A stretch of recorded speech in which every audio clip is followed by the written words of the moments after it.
রাত 2টো বাজে। একজন স্টুডেন্ট চুপচাপ ডেস্কে বসে আছে। বাইরে বৃষ্টি পড়ছে। ঘুম চোখে এসে ভিড় করছে।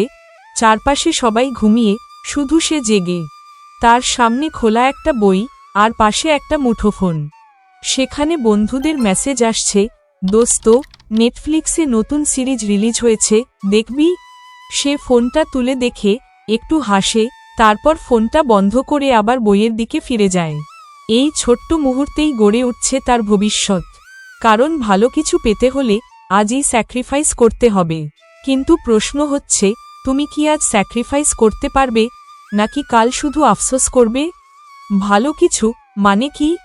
ভালো গ্রেড, ভালো চাকরি, নিজের বাড়ি, নাম, খ্যাতি, সম্মান, যেটাই হোক না কেন, এই জগতের কোনো ভালো কিছুই বিনা ত্যাগে, বিনা পরিশ্রমে, বিনা কষ্টে পাওয়া যায় না। আমরা অনেকেই চাই ভালো কিছু, কিন্তু সেই ভালোর জন্য প্রয়োজন হয় একটি শব্দ, যার মানে অনেকেই বুঝতে চায় না, স্যাক্রিফাইস।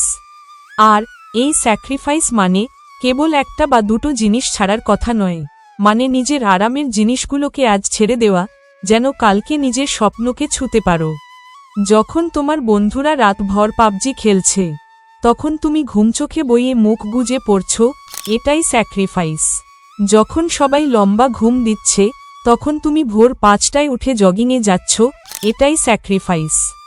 যখন অন্যরা একটার পর একটা নেটফ্লিক্স সিরিজ শেষ করছে, তখন তুমি নিজের স্কিল ডেভেলপ করছো, এটাই স্যাক্রিফাইস। প্রতিটা সফল মানুষের জীবনে একটা গল্প থাকে। সেই গল্পে জলজলে আলো থাকে না, বিলাসিতা থাকে না, থাকে ঘাম, কষ্ট আর অবিশ্বাস্য সব ত্যাগ। যেমন ধরো, ধীরুভাই আম্বানি, ছোট চাকরি থেকে শুরু করে কোটিপতি হওয়া, MS ধোনি, ট্রেনের টিকিট চেকার থেকে বিশ্বকাপ জয়ী ক্যাপ্টেন হওয়া। এই মানুষগুলো রাতারাতি কিছু পায়নি। ওরা অনেক কিছু ছেড়েছে, বন্ধুদের আড্ডা, ঘুম, আরামের জীবন, এমনকি অনেক সময় পরিবারকেও সময় দিতে পারেনি। তুমি যদি আজ স্যাক্রিফাইস করতে না পারো, তাহলে কাল যখন বয়স হবে, তখন তোমাকে জীবনই স্যাক্রিফাইস করে দেবে। তোমার ইচ্ছা, তোমার স্বপ্ন তখন হাস্যকর হয়ে যাবে সমাজের চোখে। ভালো কিছু পেতে হলে স্যাক্রিফাইস করতেই হবে, এটা কোনো বায়োলজি বা ফিজিক্স নয়, এটা একটা চিরন্তন বাস্তবতা। এখন প্রশ্ন হলো, স্যাক্রিফাইস কেমন হয়? এটা কষ্টদায়ক। তুমি যখন ক্লান্ত শরীরে বাড়ি ফিরেও পড়তে বসো, তখন কষ্ট হয়। তুমি যখন বন্ধুদের দাওয়াত ছেড়ে নিজেকে আটকে রাখো একটা লক্ষ্য পূরণের জন্য, তখন একাকিত্ব আসে।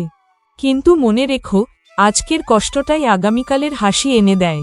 আজ যদি স্যাক্রিফাইস করো, কাল আর স্যাক্রিফাইস করতে হবে না।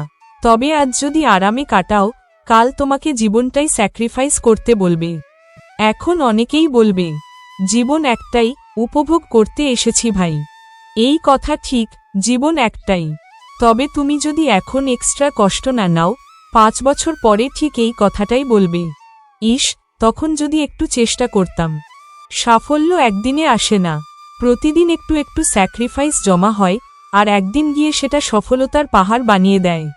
তুমি যদি সকালে বিছানা ছেড়ে উঠে পড়ো, যখন তোমার মন চাই না, তুমি যদি ইউটিউব বা ইনস্টাগ্রাম স্ক্রোলিং না করে 1 ঘন্টা অতিরিক্ত বই পড়ো, তুমি যদি আজ পার্টি না করে কোর্সে ইনভেস্ট করো, তাহলে তুমি সবার থেকে আলাদা হয়ে যাবে।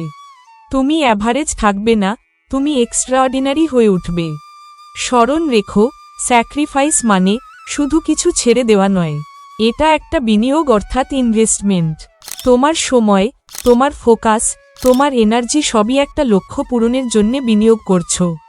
আজ তুমি স্যাক্রিফাইস করলে, ভবিষ্যতে জীবন তোমাকে এমন কিছু দেবে যা অন্যরা কল্পনাও করতে পারবে না। কিন্তু তুমি যদি আজ হারিয়ে যাও নেটফ্লিক্সের এপিসোডে, যদি ঘুমটাই তোমার বড় বন্ধু হয়ে যায়, যদি মোবাইলই তোমার জীবন হয়ে দাঁড়ায়, তাহলে বুঝে নাও, স্যাক্রিফাইস করছো না, বরং নিজের ভবিষ্যৎকে সস্তায় বিক্রি করে দিচ্ছ। তাই আজই নিজেকে প্রশ্ন করো, আমি কি শুধু স্বপ্ন দেখব, নাকি স্বপ্ন পূরণের জন্য আজ স্যাক্রিফাইস করব? স্যাক্রিফাইস কখনোই সহজ নয়, তবে এটা এমন কিছু যা তোমাকে এমন জায়গায় পৌঁছাতে সাহায্য করবে, যেখানে অন্যরা শুধু চাইবে, বাট নেভার রিচ। তুমি যদি আলাদা কিছু চাও, তাহলে আলাদা কিছু করতেই হবে। আর সেই আলাদা কিছু হলো স্যাক্রিফাইস। ধন্যবাদ।